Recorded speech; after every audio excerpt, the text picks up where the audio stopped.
जागो और तब तक नहीं रुको जब तक लक्ष्य ना प्राप्त हो जाए। उठो मेरे शेरों, इस भ्रम को मिटा दो कि तुम निर्बल हो। तुम एक अमर आत्मा हो, स्वच्छंद जीव हो, धन्य हो, सनातन हो। तुम तत्व नहीं हो, ना ही शरीर हो। तत्व तुम्हारा सेवक है, तुम तत्व के सेवक नहीं हो।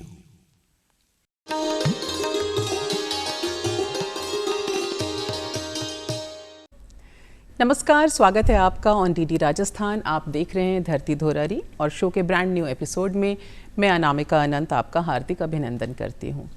कहते हैं कि हुनर के साथ अगर हौसले निकलते हैं, हुनर के साथ अगर हौसले निकलते हैं तो खुद ब खुद ही नए रास्ते निकलते हैं। और अगर आपकी ज़िंदगी का पर्पस, आपकी ज़िंदगी का मकसद दूसरों की हेल्प करना है, दूसरों को राह दिखाना है, तो यकीन मानिए सारी कायनात, पूरा यूनिवर्स आपके लिए रास्ते बनाने लगता है और फिर आप अपने हौसले और अपने कर्म के बलबूते अपनी मंजिल की ओर अग्रसर होने लगते हैं। हमारी आज की जो मेहमान हैं उनकी यही खूबी है, यही खासियत है जो उन्हें भीड़ से अलग एक सशक्त, एक बुलंद पहचान देती है। आप जानी मानी चाइल्ड काउंसलर हैं और पिछले कई बरसों से बच्चों की ज़िंदगी संवारने का, उन्हें मार्गदर्शन देने का नेक काम कर रही हैं। तो आइए स्वागत करते हैं जानी मानी child counsellor, parent coach and career coach Meenakshi Vashishtha ji का। मीनाक्षी जी नमस्कार, स्वागत है आपका ऑन डीडी राजस्थान। नमस्कार मैम, थैंक यू मुझे यहाँ बुलाने के लिए। और जैसा आपने बिल्कुल सही कहा, बच्चों को, जो हमारी भावी पीढ़ी है, उसको जो गाइडेंस की ज़रूरत होती है, अगर आप उनके साथ में उनकी लाइफ में कोई वैल्यू ऐड करते हैं, उनकी प्रॉब्लम सॉल्व करते हैं, तो वो जो प्लेजर मिलता है वो कि उसको मैं शब्दों में बयान नहीं कर सकती। और वही मैं, इसी वजह से मैं इस फील्ड में आई थी। थैंक यू मुझे यहाँ इस टॉपिक से रिलेटेड अपने व्यूज़ आपके साथ शेयर करने के लिए। तो जितनी प्यारी आप दिखती हैं मीनाक्षी जी, उतना ही प्यारा और नेक काम आप कर रही हैं चाइल्ड काउंसलिंग का, पेरेंट कोचिंग का एंड करियर कोचिंग का। आपको आपकी ये जो काम है, जो आपकी जर्नी है, इसके बारे में हम विस्तार से चर्चा करेंगे। लेकिन मीनाक्षी जी को हम एज एन इंडिविजुअल भी जानना चाहेंगे। आपका जन्म कहाँ हुआ, कहाँ पली बढ़ी, परिवार में कौन कौन है? जी, मेरा जन्म जयपुर में ही हुआ। मेरे परिवार में हम 4 भाई बहन हैं और मम्मी पापा, हम मिडिल क्लास फैमिली से बिलोंग करते हैं। लेकिन मिडिल क्लास फैमिली की जो सबसे बड़ी एडवांटेज होती है वो ये होती है कि आपको जो डिसिप्लिन और जो पॉजिटिविटी, ये बहुत भर भर के मिलती है। रूट से जो छूना आसमान है, लेकिन ज़मीन को छू के रहना है, इस सोच के साथ में मेरा बचपन भी बीता। मैंने अपने पिता से डिसिप्लिन सीखा और मम्मी से सीखा कि किस तरीके से आप हर चीज़ में इन्वॉल्व रहो, आपको सोशली भी इन्वॉल्व रहना है। एजुकेशन तो है ही है, करनी ही है। सिस्टर, जो मेरी बड़ी सिस्टर हैं, उन्होंने भी हम पे, क्योंकि फादर हमेशा काम के लिए बाहर ही रहते थे, बट उन्होंने हमारा ध्यान रखा, क्योंकि सबसे बड़ी दीदी थी, उन्होंने हमें डिसिप्लिन में रखा। सुमन नाम है उनका। अच्छा। फिर मुझसे बड़े भैया हैं जो थोड़े, मैं और भैया दोनों मिलके मतलब मस्ती भी करते थे, शैतानी भी करते थे। हम दोनों की अच्छी बॉन्डिंग है। वो मुझसे 1.5 साल ही बड़े हैं। एक छोटी प्यारी सी बहन थी। तो बहुत अच्छा बचपन बीता। मिडिल क्लास थे तो कभी उस टाइम पे इतना लगता नहीं था कि ये नहीं है, वो नहीं है, ऐसी चीज़ें नहीं थी। जितना उन्होंने हमारे लिए किया, तो हम ग्रेटिट्यूड रखते हैं कि उन्होंने हमारे को बहुत अच्छा दिया। जो सबसे बड़ी चीज़ उन्होंने मुझे दी, वो दी वैल्यू। और जो कॉन्फिडेंस मेरे में आज है, वो मुझे लगता है मेरे को मेरे फादर से मिला है। अच्छा। वो हमेशा ही चाहते थे कि सोसाइटी में नाम हो, आप अपने आप को भीड़ से अलग दिखाएं। जो पूरे मेरी जब मैं जर्नी शेयर करती हूँ, तो मुझे लगता है कि शायद वो उनका जो विश्वास था, वही कहीं ना कहीं आज मैं पूरा कर रही हूँ। तो क्या बात है, पूरा भरा पूरा परिवार आपका रहा और परिवार से आपने फैमिली वैल्यूज़ भी सीखी और तमाम तरह की शैतानियाँ भी आप करती रहीं बचपन में। जी। आप पढ़ने में कैसी थी? कुछ एजुकेशनल जर्नी के बारे में बताइए। पढ़ने में मैं एक्सीलेंट नहीं थी, बट अबव एवरेज थी। मुझे कभी ट्यूशन्स की ज़रूरत नहीं पड़ी। जी। और नटोरियस में बहुत थी। शैतानियाँ मुझे बहुत करनी अच्छी लगती हैं, आज भी अच्छी लगती हैं। अच्छा। तो जो पढ़ाई का था मेरा जयपुर से ही, क्योंकि जयपुर शुरू से बचपन सारा यहीं निकला है। मेरी स्टडीज़ भी यहीं पे हुई। मैंने महारानी गर्ल्स स्कूल से अपना सीनियर सेकेंडरी किया, राजस्थान यूनिवर्सिटी से अपना ग्रेजुएशन कंप्लीट किया, बीकॉम में कंप्लीट किया। मुझे शुरू से ऐसा लगता था कि मुझे जो सब कर रहे हैं वो नहीं करना, मुझे शुरू से ये लगता था। तो जब मेरी ग्रेजुएशन कंप्लीट हुई, फिर बात आई अब आगे क्या करना है जी। कि या तो गवर्नमेंट जॉब फाइट करो या आप टीचिंग का जॉब कर लो। बट मुझे उस टाइम पे हमारी सोसाइटी में कंप्यूटर आ गया था, लोगों की लाइफ में इन्वॉल्व होना धीरे धीरे शुरू हुआ था, और मुझे उसी के लिए बहुत उसके लिए मुझे मेरा पैशन हुआ कि मुझे कंप्यूटर सीखने हैं। अच्छा। मैंने मेरे फादर को बताया, हालांकि उस टाइम पे बहुत एक्सपेंसिव थी, उसकी फीसेस बहुत होती थी, बट उन्होंने कहा कि बेटा आपको करना है तो ठीक है आप करो। तो मैंने उस टाइम पे कंप्यूटर्स पढ़ना शुरू किया। कंप्यूटर्स मैंने पढ़ना शुरू किया तो पहले मुझे लगा बेसिक नॉलेज लेने की ज़रूरत है, सिर्फ कंप्यूटर मुझे चलाना आ जाए बहुत अच्छा। उस टाइम पे ये भी बहुत बड़ी बात मानी जाती थी। फिर जब मैंने उसको सीखा तो मुझे उसमें इंटरेस्ट और आया, फिर मैंने उसमें सॉफ्टवेयर डेवलपमेंट का कोर्स करना, प्रोफेशनल उसको लेना शुरू किया। तो वो 2 इयर्स का कोर्स था, लेकिन उसके 2 सेमेस्टर होते, मतलब 1 ईयर कंप्लीट होते ही एक दिन अचानक से पता चला कि घर में पापा के ऑफिस वाले फ्रेंड आने वाले हैं अपनी फैमिली के साथ में। तो वो आए अपनी फैमिली के साथ में, और मीनवाइल उनके बेटे आए जो मेरे हस्बैंड हैं अभी, और वो मुझे देखने आए थे। अच्छा। तो हम जस्ट नॉर्मल कन्वर्सेशन हुआ, और विदिन 45 डेज देखने से और शादी होने तक का 45 डेज का कोर्टशिप पीरियड हमारा रहा, और शादी हो गई। अच्छा, तो सॉफ्टवेयर डेवलपमेंट का आपने कोर्स किया जी। इस फील्ड में, तो आपका करियर लेटर ऑन पता नहीं बना या नहीं बना, लेकिन शादी इन बिटवीन आपकी हो गई। तो ज़िंदगी का ये जो पड़ाव आया, उस समय आपने कैसा महसूस किया, क्योंकि उसके बाद बच्चे भी हो गए और आप उनकी अपब्रिंगिंग में जुट गई?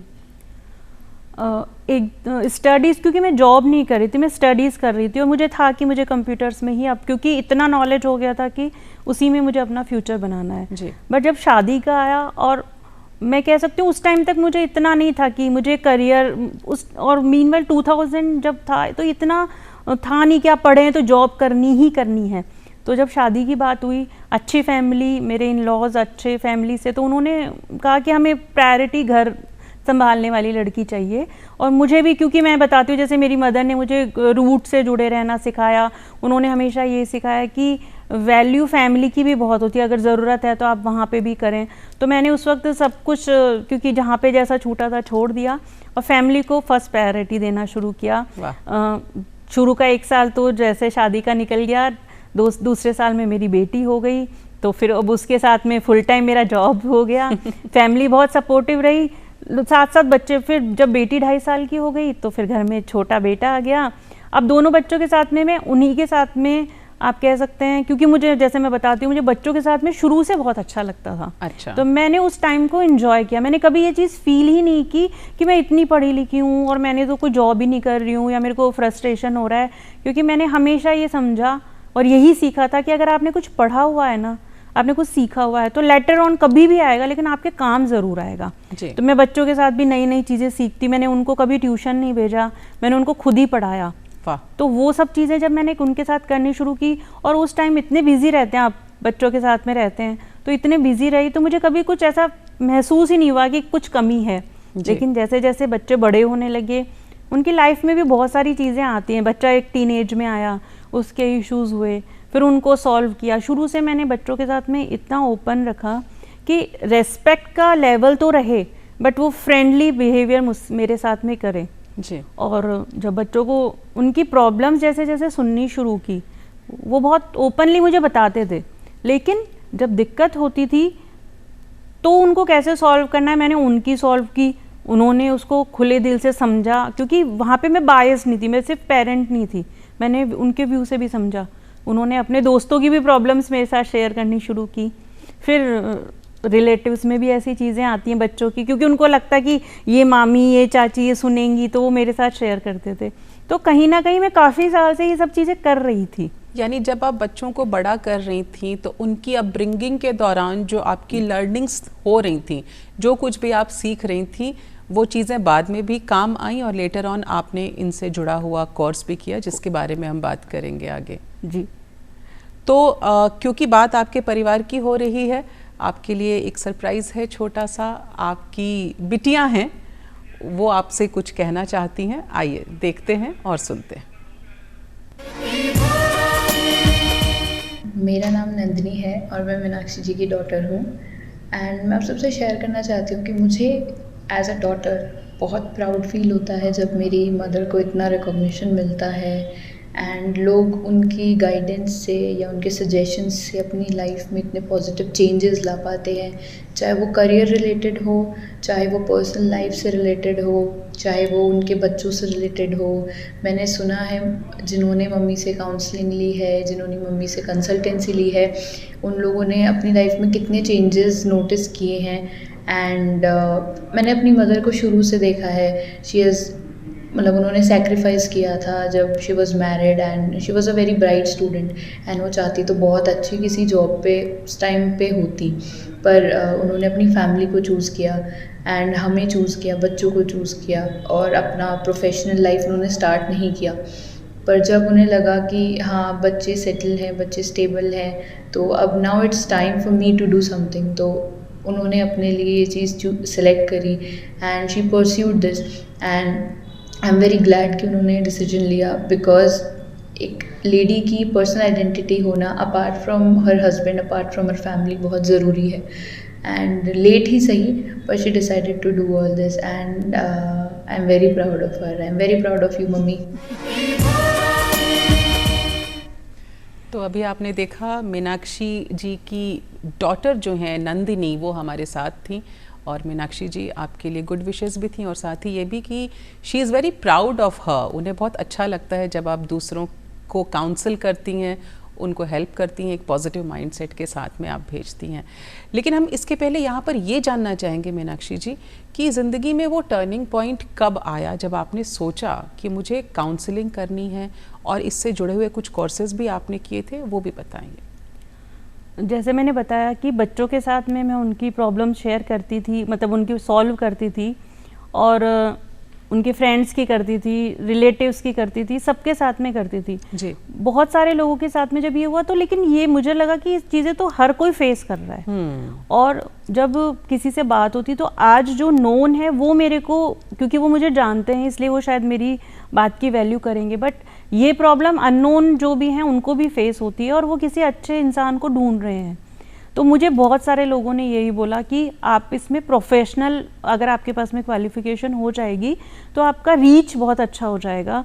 और क्योंकि मैंने बताया मुझे बच्चों से शुरू से ही प्यार है, मुझे बच्चों के साथ में अगर टाइम स्पेंड करने को मिलता है तो वो मुझे एनर्जी देता है। अच्छा। तो जब ये चीज़ मुझे लगी, फिर बच्चे जब बड़े हो गए तब इन्होंने जब अपना सीनियर सेकेंडरी कंप्लीट कर लिया और मुझे लगा कि ठीक है अब इनको मेरी इतनी ज़रूरत नहीं है, क्योंकि इनकी एक सेटल लाइफ है।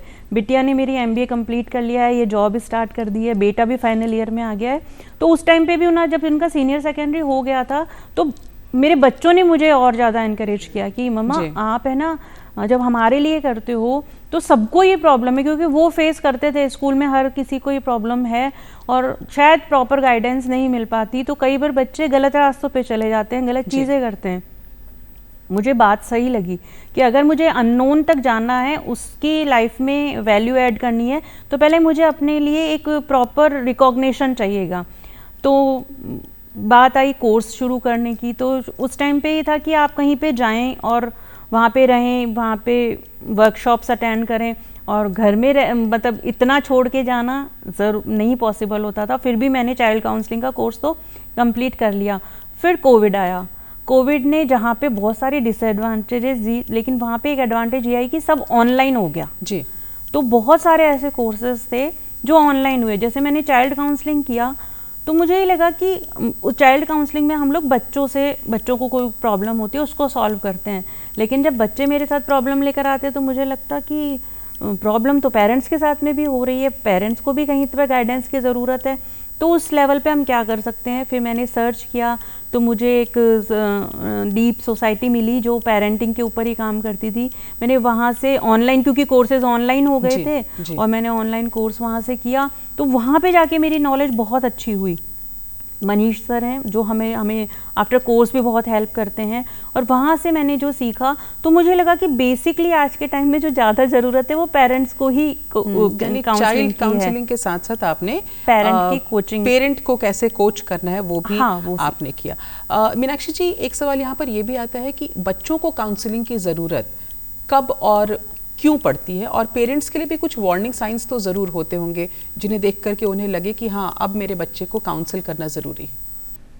देखिए, जब अगर आप बीइंग ए पेरेंट, जब आप बच्चे के साथ में रेगुलर रूटीन में रहते हैं तो आपको वो साइंस दिखने लग जाते हैं। अगर आप कॉन्शियस पेरेंट हैं तो आपको ये पता चलने लगता है कि बच्चे के बिहेव में कब चेंजेस आने शुरू हो गए हैं। पहले थोड़े चेंजेस होंगे, जैसे अगर कोई बच्चे को एंगर इश्यूज है या कोई चीज़ है तो वो थोड़े थोड़े लेवल पे आपकी बातों से डिनायल मोड में रहेगा, फिर उसका फ्रस्ट्रेशन ज़्यादा होगा, फिर वो कभी कभी आपके साथ में थोड़ा सा मिसबिहेव करने लगेगा। तो ये जो सब चीज़ें धीरे धीरे धीरे धीरे होती हैं, वार्निंग सिग्नल्स होते हैं। आप इनको कब कैच कर पाते हैं तब है, और कोई एज स्पेसिफाइड नहीं कर सकते। आज के टाइम में हमको 5 साल के बच्चे के साथ में भी ये इशू आता है कि डिपेंड करता है कि वो किस कंडीशन में है, और पेरेंट अगर वो अवेयर हो जाते हैं तो बेस्ट एज है कि अगर आप 8 इयर्स तक अपने बच्चों को जो सिखा सकते हैं रेस्ट ऑफ द लाइफ, फिर आपको सिर्फ उसको शेप अप करने की ज़रूरत है।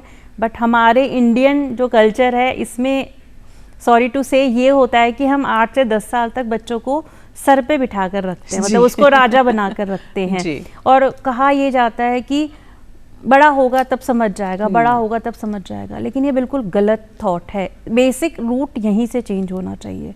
क्यों? क्योंकि आप जिस एज में बच्चे को सिखा सकते हैं वो एज होती है जब वो आपके घर में एक छोटा बच्चा आया, तब से आप अगर उसके अंदर कोई भी वैल्यू या कुछ भी डालना चाहते हैं तो बस आप इनैक्ट करना शुरू कीजिए। हम ऐसे कहते हैं कि अगर एक बच्चा आपके घर में है तो एक CCTV आया है जो आपको देख भी रहा है, जो आपकी वॉइस भी रिकॉर्ड कर रहा है। इसीलिए आपने देखा होगा जिन घरों में लैंग्वेज फॉल लैंग्वेज यूज़ ली जाती है वो बच्चे भी ऐसी लैंग्वेज यूज़ करते हैं। और जैसे इसका सिंपल सा पॉजिटिव उदाहरण देखिए आप कि बच्चा अगर फॉरेन में भी रह रहा है और पंजाबी फैमिली से है तो वो वहाँ पे भी पंजाबी बोलना सीख जाएगा। क्यों? क्योंकि उसने अपने मदर फादर ग्रैंडफादर को बोलते हुए देखा है। तो बहुत छोटा सा उदाहरण है लेकिन बहुत बड़ी सीख देता है तो कि आप जो बच्चे को सिखा रहे हो वो सिखाने की जरूरत नहीं है, वो करते जाइए। बिल्कुल आप करिए, बच्चा अपने आप सीख रहा है। जो आप कर रहे हैं बच्चा एक तरह से मिरर है, आपको देख करके वो इन चीज़ों को सीख रहा है। आपकी पूरी बातों का क्रक्स यही है। आपसे ये जानना चाहेंगे कि यंगेस्ट एज क्या है बच्चों की काउंसलिंग के लिए, और साथ ही जिस तरह से धीरे धीरे ये तो जॉइंट फैमिली की बात है, न्यूक्लियर फैमिली का ट्रेंड बढ़ता जा रहा है हमारी सोसाइटी में, पेरेंट्स को भी कोचिंग की ज़रूरत पड़ती है। बिल्कुल, जैसे पहले जो बिल्कुल आपने सही कहा कि जॉइंट फैमिलीज होती थी, बहुत सारी चीज़ें बच्चा जगह अलग अलग जगह से सीखता था। कुछ दादा दादी ने सिखा दिया, वहाँ से वो पूजा पाठ करना, बड़ों की इज्जत करना, ये सब चीज़ें सीखता था। माँ बाप प्यार करते थे, चाचा चाची के साथ में या उनके साथ में थोड़ी अलग अलग चीज़ें अलग अलग जगह से बच्चा एडजस्ट होना सीखता था। और नॉर्मली 3 से 4 बच्चे होते थे घर में तो शेयरिंग केयरिंग ये सब चीज़ें आपस में आती थी। अब न्यूक्लियर फैमिलीज होने लगी हैं तो जो प्रॉब्लम सबसे ज़्यादा आने लगी है वो ये आने लगी है कि हमने हर चीज़ को रिप्लेस कर दिया है मनी से। जी कि आज अगर एक इंसान ये सोचता है, एक बहुत अच्छे पेरेंट्स जो भी अच्छे फाइनेंशियली अच्छे हैं उनको ये लगता है कि अगर मैं अपने बच्चे को ब्रांडेड कपड़े पहना रहा हूँ, ब्रांडेड अच्छे घर में रख रहा हूँ, अच्छी गाड़ी है तो मेरे लिए वो मेरे लिए हाँ बढ़िया स्कूल में पढ़ा रहा हूँ तो वो हम पेरेंट 100% परफेक्ट पेरेंट हैं। लेकिन ये गलत है। पेरेंट अगर हम सिंपल सी चीज़ कहते हैं कि आप देखिए, आप एक बच्चा जब आपके घर में आया तो जितनी उम्र आपके बच्चे की है पेरेंट के रूप में उतनी ही उम्र आपकी भी है। बच्चे के घर में आने से पहले आप बहू थे, पति पत्नी थे, चाचा चाची सब कुछ थे, लेकिन पेरेंट आप बने जब आपके घर में बच्चा आया। तो मतलब आपकी उम्र भी उस बच्चे के बराबर है, तो सीखना आपको भी पड़ेगा क्योंकि समय बदल गया है। इन चीज़ों को जैसे मैंने बताया था लैंडलाइन फ़ोन और मोबाइल फ़ोन की, तो हमें पहले लैंडलाइन फ़ोन में सीखने की ज़रूरत नहीं पड़ती थी, बट अब स्मार्टफोन्स हैं सबके घर में, हम सीखते हैं थोड़ा बहुत भी। अगर हम हैंडसेट भी चेंज करते हैं और हमारा सिस्टम हमने हमेशा अपडेट होता रहता है तो बीइंग ए पेरेंट आपको भी अपडेट होना पड़ेगा। चाइल्ड काउंसलिंग की उम्र की जहाँ तक आपने बात की, तो नॉर्मली हम 7 to 8 ईयर्स के आफ्टर ही बच्चे के साथ में नॉर्मली कन्वर्सेशन प्रेफर करते हैं। उससे पहले हम पेरेंट्स को ही टेक्निक सिखाते हैं। मैंने बताया कि पेरेंट कोचिंग की मुझे ज़रूरत क्यों पड़ी, क्योंकि अगर 5 साल का बच्चा है उसका कोई इशू है। नॉर्मली छोटे बच्चों के इश्यूज अलग होते हैं कि ये खाना नहीं खाता है, या इसका स्क्रीन टाइम आजकल सबसे ज़्यादा ये हो रहा है कि इसका स्क्रीन टाइम बहुत ज़्यादा हो गया है, तो आप बच्चे को कैसे कहोगे कि आप मत करो। तो जब आप रूट में घूम के जाते हो तो आपको मालूम चलता है कि पेरेंट ही, पापा ऑफिस में आने के बाद में दिन भर फ़ोन में लगे हुए हैं, मम्मा ने, हमने क्या किया फ़ोन को कि फ़ोन था इंफॉर्मेशन के लिए, और कभी कभी आप इसमें नॉलेज आप इसको लेना चाहिए, या कॉलिंग फैसिलिटी होती थी, बट हमने फ़ोन को एंटरटेनमेंट बना दिया। आज हम भी लेडीज़ में, जेंट्स में, किसी में भी होते हैं कि हम फ्री बैठे हैं तो हम अपना फ़ोन स्क्रॉल करने लग जाते हैं। तो बच्चे ने भी ये देखा कि पहले एंटरटेनमेंट होते थे टीवी, या आप बाहर खेल रहे हो, या ड्यूरिंग कोविड ये चीज़ें बहुत ज़्यादा हुई कि हमने बच्चे घर में ही रहे तो हमने उनको स्टडीज़ के लिए भी देना शुरू किया, तो उनको स्टडीज़ के साथ में उनको लगा ये एंटरटेनमेंट भी है, और फिर हमने वो बच्चों ने वो चीज़ें करनी शुरू कर दी। तो ये चीज़ें ड्यूरिंग उस टाइम पे ज़्यादा होने लगी। पेरेंट कोचिंग में हमने पेरेंट्स को ये समझाना शुरू किया कि सिंपल सा टैगलाइन है, बच्चे वो नहीं करते जो आप कहते हैं, बच्चे वो करते हैं जो आप करते हैं। अगर मदर अपने एक्स्ट्रा टाइम में, फ्री टाइम में, किचन से बैठ के या ऑफिस से आके सिर्फ फ्री टाइम में स्क्रॉल कर रही है फ़ोन, तो बच्चे को ये लगता है कि ये एंटरटेनमेंट है। इसीलिए आपने सुना होगा आजकल 4 साल 5 साल का बच्चा भी ये बोलता है कि मैं बोर हो गया, मम्मी बोर हो गया, फ़ोन दे दो, बोर हो गया, फ़ोन दे दो। तो उन्होंने उसको रिप्लेस कर दिया। तो इसी वजह से हम पेरेंट्स को टेक्निक सिखाते हैं कि आप कैसे करिए। फूड के रिलेटेड बच्चों की प्रॉब्लम आती है कि बच्चा खाना नहीं, बहुत सारे पेरेंट्स इतने मतलब ऐसे हो जाता है कि ये खाना नहीं खाता, इसको तो यही पर्टिकुलर ये नूडल ही चाहिए, यही चाहिए। तो फिर हम उनसे, मेरा यही सवाल होता है कि आपका बच्चा जब खरीद के लाता है तब आप उसको मना नहीं करते, तो वो कहते नहीं कि ये कहाँ खरीदता है, खरीदते तो हम हैं। तो मैंने कहा जब वो पकाता है, जब आप उसे मना नहीं करते, बोले ये कहाँ बना सकते हैं, तो छोटा है, हम बनाते हैं। मैंने कहा जब आप फूड परचेज आप कर रहे हैं, फूड को कुक आप कर रहे हैं, तो फिर बच्चे की चॉइस कैसे वैल्यू कर रही है यहाँ पर। तो आप कहीं ना कहीं अपनी टेक्निक को, तो ये सब चीज़ें जब करने लगे तो पेरेंट्स को भी समझ में आने लगा कि 4 से 5 साल के बच्चे को ये नहीं पता है क्या अच्छा है क्या बुरा है, उसे सिर्फ ये अच्छा लगता है, ये टेस्टी है जी। तो हमें उसको ये बताना है कि टेस्ट के साथ में क्या क्या चीज़ें मैटर करती हैं। तो वो जब चीज़ें पेरेंट्स के समझ में आने लगी तो लोगों की लाइफ में चेंज होने लगा। तो नॉर्मली मेरा ये रहता है कि अनटिल और अनलेस कोई सीवियर प्रॉब्लम का केस ना आए, मैं बच्चों के साथ में इंटरेक्शन 8 इयर्स तक नहीं करती हूँ, पेरेंट्स के साथ में ही करती हूँ, क्योंकि रूट वहीं से निकल के आ जाती है। बिल्कुल सही कहा। अगर आप पेरेंट्स के साथ में बात करते हैं तो आपको पता चल जाता है। जैसे कोई बच्चा बहुत ज़्यादा बदतमीजी से बोल रहा है, बहुत ज़्यादा गुस्सा कर रहा है, तो आप जब पेरेंट्स के साथ में बात करेंगे तो कहीं ना कहीं दोनों में से, हस्बैंड वाइफ में से कोई एक जना बहुत ज़्यादा एग्रेसिव होता है। यानी बच्चे जो हैं वो अपने पेरेंट्स का ही रिफ्लेक्शन होते हैं एक तरह से। और ऐसी एक पेरेंट हैं जो आपकी फ्रेंड भी हैं, वो हमारे साथ जुड़ रही हैं और हम ज़रूर सुनेंगे कि वो आपके बारे में क्या कह रही हैं। जयश्री शर्मा जी हमारे साथ में हैं और मीनाक्षी जी की बड़ी क्लोज फ्रेंड भी हैं, और इनकी काउंसलिंग से उन्हें भी काफ़ी फ़ायदे हुए हैं। तो आइए देखते हैं जयश्री शर्मा जी क्या कहती हैं।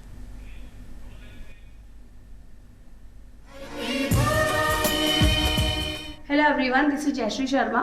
Today I want to say something about Meenakshi दी, जो कि एक career coach and child parent counsellor है, और काउंसलिंग के साथ उन्होंने कितने ही लोगों के जीवन में बदलाव किए हैं उसका मैं एक एग्जांपल हूँ। क्योंकि मेरे 2 बच्चे हैं और एक जॉइंट फैमिली में रहते हुए आपको कितने सारे प्रॉब्लम्स और कितनी सारी चीज़ें फेस करनी होती है, वो एक कोई भी मदर उस चीज़ को उसके साथ रिलेट करेगी। क्योंकि जहाँ बहुत सारे अचीवमेंट्स हैं तो बहुत सारे ड्रॉबैक्स भी आपको देखने को मिलते हैं। मेरे 2 बच्चे हैं, एक बेटा मेरा 12th में आ गया है, और मीनाक्षी दी के गाइडेंस के थ्रू उसने अपना सब्जेक्ट चूज़ करा है, जबकि इस एज के बच्चे, टीनेज के बच्चे इस चीज़ के लिए बहुत ज़्यादा कंफ्यूज होते हैं, वो डिसाइड नहीं कर पाते कि उन्हें क्या सब्जेक्ट लेना है या क्या चीज़ करनी है। बट मीनाक्षी दी के गाइडेंस के बाद में वो एक बहुत सही पाथ पे जा रहा है और बहुत कॉन्फिडेंस के साथ अपना कैरियर में ग्रो कर रहा है। साथ ही जो मेरा छोटा बेटा है, परिवार का लाडला होता है, सभी जानते हैं इस चीज़ को, तो उसके नेचर में बहुत चेंजेस आए हैं मीनाक्षी दी की काउंसलिंग के बाद में। बहुत सारे गाइडेंस उन्होंने हमें भी दिए, क्योंकि एक बच्चे के चेंजेस के लिए उसके पेरेंट का कंट्रीब्यूशन भी होना बहुत ज़रूरी होता है। तो मीनाक्षी दी की काउंसलिंग का तरीका और उसके जो शॉर्ट टिप्स एंड ट्रिक्स होते हैं वो बहुत ही यूज़फुल होते हैं। बहुत कुछ ज़्यादा वो करने की ज़रूरत नहीं पड़ती, थोड़े थोड़े चेंजेस के साथ ही आप अपनी लाइफ को, अपने बच्चों की लाइफ को बेटर कर सकते हो। और मीनाक्षी दी प्रॉब्लम के रूट में जाकर के उस प्रॉब्लम को सॉल्व करते हैं। तो मीनाक्षी दी के लिए मैं हमेशा थैंकफुल रहूँगी। मैं ही नहीं, मेरे आसपास से के या जितने भी लोग जो मीनाक्षी दी के साथ जुड़े हुए हैं वो उस चीज़ से रिलेट करेंगे कि मीनाक्षी दी का उनकी लाइफ में आने के बाद से बहुत उनके प्रॉब्लम सॉल्व हुई हैं, बहुत सारी चीज़ें अच्छी भी हुई हैं। तो और मैं ये इसके साथ ये कहना चाहूँगी कि कैरियर कोच और चाइल्ड पेरेंट काउंसलर का हर एक इंसान की लाइफ में होना बहुत ज़रूरी है, क्योंकि आपको ये नहीं पता होता कि हमें किस तरह से किस चीज़ को हैंडल करना है। एक काउंसलर ही आपको उस बात पे ले जा सकता है और उसको किस तरह से हमें आगे बढ़ाना है वो एक काउंसलर ही उसको सजेस्ट कर सकते हैं। तो आज हर एक इंसान को ये समझना चाहिए कि जैसे एकेडमी के लिए आपको स्कूल और बाकी सब चीज़ें ज़रूरी है, वैसे एक काउंसलर का आपकी लाइफ में होना बहुत ज़्यादा ज़रूरी है। So thank you so much Meenakshi दी, आपके लिए आपका जो सोसाइटी के लिए कंट्रीब्यूशन है उसके लिए हम सभी थैंकफुल रहेंगे। Thank you so much. Jayashree Sharma ji हमारे साथ थी और मीनाक्षी जी की बड़ी थैंकफुल हैं, ग्रेटफुल हैं, और साथ ही इन्होंने एक बड़ी प्यारी और अच्छी बात कही कि छोटे छोटे चेंजेस से, छोटे छोटे टिप्स जो आप बताती हैं मीनाक्षी जी, उनकी बदौलत लाइफ में बड़े बड़े और पॉजिटिव चेंजेस जो हैं वो आ सकते हैं। हम कुछ केसेस के बारे में भी यहाँ पर बात करना चाहेंगे आपसे मीनाक्षी जी, क्योंकि आई एम श्योर जितने दर्शक हमें इस वक्त देख रहे हैं वो भी इन बातों को जान करके सजग होंगे कि बच्चों में वार्निंग साइंस क्या होते हैं और कब उन्हें भी एक्शन लेना चाहिए, उसकी ज़रूरत होती है, और चाइल्ड काउंसलिंग की फिर ज़रूरत आन पड़ती है। जैसे एक तो मैं जयश्री, इनके बेटा जो छोटा बेटा है जी, उसका एक कैसे पेरेंट की वजह से कई बार बच्चा उसको अलग फीलिंग आती है। जब हम इनका बेटा जो छोटा था, इनको प्रॉब्लम ये आ रही थी कि बिल्कुल भी पढ़ने में, क्योंकि ड्यूरिंग कोविड आया तो सब चीज़ें ऑनलाइन हो गई और उस वक्त वो छोटी क्लास में था, फर्स्ट सेकंड में था, तो इतना पेरेंट्स ने भी ध्यान नहीं दिया। अब जब इन्होंने थोड़ा सा किया कि बिल्कुल ही किसी भी ट्यूशन टीचर के पास नहीं जाना चाहता या बिल्कुल ही नहीं पढ़ना चाहता, तो क्योंकि मेरी नेबर भी हैं, तो मैंने जस्ट इनको ऐसे बोला कि आप इसको थोड़े दिन मेरे पास में भेजो। तो जब ये मेरे पास में इनका बेटा आने लगा तो वो हर सब्जेक्ट को ठीक है थोड़ा थोड़ा करने लगा था। मतलब ये चैलेंज आ गया था कि इनके रिलेटिव्स ने कहा था कि इनके बेटे का नाम माधव है, कि अगर माधव को पढ़ा दिया ना तो फिर हम मानते हैं कि वो कोई टीचर है। वो इतना उसकी वो थी ट्यूशन टीचर्स में इमेज कि वो किसी से नहीं पढ़ता था जी। तो जब वो मेरे पास में आया तो मैंने उससे पहले बात करनी शुरू की, क्योंकि मुझे पढ़ाना तो उसको था नहीं, मेरे को तो उसकी मेंटलिटी समझनी थी कि क्या फीलिंग है उसकी। वो हिंदी की बुक देखकर इतना इरिटेट हो जाता था कि मुझे पढ़नी नहीं है। मैंने कहा क्यों, क्या हुआ? तो उसने मुझे बोला कि जब उसको, क्योंकि आजकल हिंदी हर बच्चे को पढ़ने में दिक्कत आती है, तो जब वो पढ़ता नहीं था ना तो जयश्री जी थोड़ा हार्श हो जाती थी उस पर। मतलब एक दो बार नहीं पढ़ा तो एक चपत लग गई है वो, तो उसको हिंदी से लिटरली नफरत हो गई थी कि मतलब इसकी वजह से मेरी पिटाई लगती है। जब वो मेरे पास आने लगा, मैंने उसको धीरे धीरे क ख ग गण से ही शुरू करवाया। थोड़े दिन मैंने उसको अपने पास बुलाया था, तो जब मैंने उसको फिर वो गलत पढ़ो, सही पढ़ो, जैसा पढ़ रहे हो वैसा पढ़ो, गलत पढ़ता मैं उसको वापस करेक्ट करती, उसको रीडिंग करवाती, स्टोरी बुक्स वगैरह दी, तो आज वो बहुत अच्छी हिंदी पढ़ने लगा है। फिर मैंने ये चीज़ इनके नोटिस में डाली कि आप जब बच्चा नहीं पढ़ रहा ना तो उसको प्रॉब्लम है, वो अक्षर को नहीं पहचान पा रहा है और आप उसको थप्पड़ लगा देते हो तो फिर उससे वो चिढ़ जाता है कि ये तो मुझे बिल्कुल ही नहीं पढ़ना है। और सेम इसी तरीके से जैसे मैं करियर कोच भी हूँ, ये तो बहुत छोटे बच्चे का उदाहरण हुआ। मेरे पास में पिछले दिनों एक लॉयर हैं मेरी फ्रेंड की, मतलब नोन है, उनकी बेटी आई, तो उसको साथ में ये प्रॉब्लम थी कि वो उसको लग रहा था मैं बहुत कंफ्यूज्ड हूँ कि मैंने लॉ कर लिया है, मैं एक अच्छी फर्म के साथ में काम भी कर रही हूँ, बट मुझे वो सेटिस्फैक्शन नहीं आ रहा है क्योंकि हम कई लोगों के साथ होती है दिक्कत। तो मैंने उसको ये बोला कि आप जस्ट मुझसे, वो मेरे पास में नॉर्मल साइकोलॉजिकल काउंसलिंग के लिए ही आई थी कि मुझे जो फील होता है क्यों होता है, तो मैंने उसको एक साइकोमेट्रिक टेस्ट हम करियर कोचिंग में करते हैं, मैंने कहा आप इसको बोले मैं करना चाहूँगी, मैंने उसको फिल करवाया। उसके जो रिजल्ट्स आए, मैंने कहा कि क्योंकि वो लॉ में है बट उसके रिजल्ट्स तो बिल्कुल डिफरेंट थे। आर्टिस्ट्री उसका मेन निकल के आ रहा था, हालांकि मुझे इससे पहले बिल्कुल पता नहीं था कि उसका कहीं आर्टिस्टिक उसमें कुछ फील्ड में इंटरेस्ट है भी या नहीं। बट जब मैंने उसका वो रिपोर्ट देखा, फिर मैंने उसको बुलाया, मैंने उससे बात की, तो बोली हाँ, अगर आंटी ये वाला मैं टेस्ट 10th क्लास के बाद में देती तो डेफिनेटली मैं आर्टिस्ट्री में, फाइन आर्ट्स में ही अपना करियर बनाती। प्रॉब्लम ये है कि अब वो बच्चा ऑलरेडी सेटल हो गया है, इतने साल 5 से 7 साल अपने एजुकेशन के देने के बाद में वापस से उस फील्ड में आना थोड़ा प्रॉब्लम आता है। तो फिर हमने एक बीच का रास्ता निकाला। मैंने कहा आजकल सोशल मीडिया इतना अवेलेबल हो गया है सबके लिए, तो जो आपकी पोएम है, जो आपको आर्टिस्ट्री का जो भी शौक है, आप वो हॉबी के जैसे डेवलप करो। और क्योंकि अगर आप इसे कंटिन्यू करना चाहते हो, ऑप्शन दोनों हैं, आप या तो बिल्कुल स्ट्रीम से आउट होकर आप उसको परस्यू करना शुरू करो, जो पॉसिबल नहीं होता हर किसी के लिए। लेकिन उन्होंने फिर ये करना शुरू किया और आज वो सेटिस्फाइड है, क्योंकि वो जो स्ट्रेस है उसका वो हॉबी से रिप्लेस हो रहा है। तो वो आज वापस से नोएडा में अच्छी कंपनी में जॉब कर रही हैं और इंस्टा पे अब रेगुलर अपनी जो पोएम है अपना वॉइस ओवर करके वो डालती हैं और वो अब हैप्पी हैं। तो ये चीज़ें मैटर करती हैं। बिल्कुल। तो मीनाक्षी जी, वक्त बहुत ज़्यादा इजाज़त नहीं दे रहा कि हम बातचीत का सिलसिला आगे बढ़ाएं, लेकिन फिर भी हम चाहेंगे कि चलते चलते हमारे जो दर्शक हैं जो आपको इस वक्त देख रहे हैं उनके लिए आपका कोई ख़ास छोटा सा पैगाम हो जाए। देखिए, दर्शकों के लिए तो मेरा यही पैगाम है कि आपके घर में जब बच्चा है तो हमारी जो सेंटर ऑफ अट्रैक्शन होता है ना, हमारी धुरी वो ही हो जाता है। तो उसे सिर्फ पैसे की ज़रूरत नहीं होती, उसे सिर्फ प्यार की ज़रूरत नहीं होती, उसे पैसे, प्यार और गाइडेंस की मिक्स तरीके से ज़रूरत होती है। तो अगर आप बाकी सब कुछ नहीं कर सकते तो सिर्फ 2 लाइन में आप पेरेंटिंग को याद रखिए कि कभी भी अपने बच्चों के साथ वो मत करिए जो आपको अपने बचपन में अच्छा नहीं लगा था। और दूसरी बात, जो मूल मंत्र है पेरेंटिंग का, कि बच्चे वो नहीं करते जो आप उनसे कहते हैं, बच्चे वो करते हैं जो आप करके उनके सामने दिखाते हैं, जो आइडियल आप उनके सामने बनते हैं। तो बस ये छोटी सी 2 चीज़ें हैं, अगर आप इन 2 चीज़ों को भी अपनी ज़िंदगी में ले आएंगे तो आप देखिएगा आपकी पेरेंटिंग जर्नी बहुत अच्छी हो जाएगी। क्या बात है मीनाक्षी जी, बहुत एनरिचिंग रहा ये डिस्कशन पूरा, आपके साथ बात करके बहुत अच्छा लगा और हमारे दर्शक और जो बच्चे हमें देख रहे हैं वो सभी ज़रूर लाभान्वित होंगे। आप शो में आई, समय निकाला, उसके लिए आपका बहुत बहुत शुक्रिया। लेकिन चलते चलते हम चाहेंगे कि हम और आप मिल करके एक उम्दा बेहतरीन प्यारा सा गीत जो है वो एक साथ गुनगुनाते हैं, हंसते हंसते कट जाएं रास्ते। आज के लिए दीजिए इजाज़त अनामिका को। देखते रहिए डीडी राजस्थान।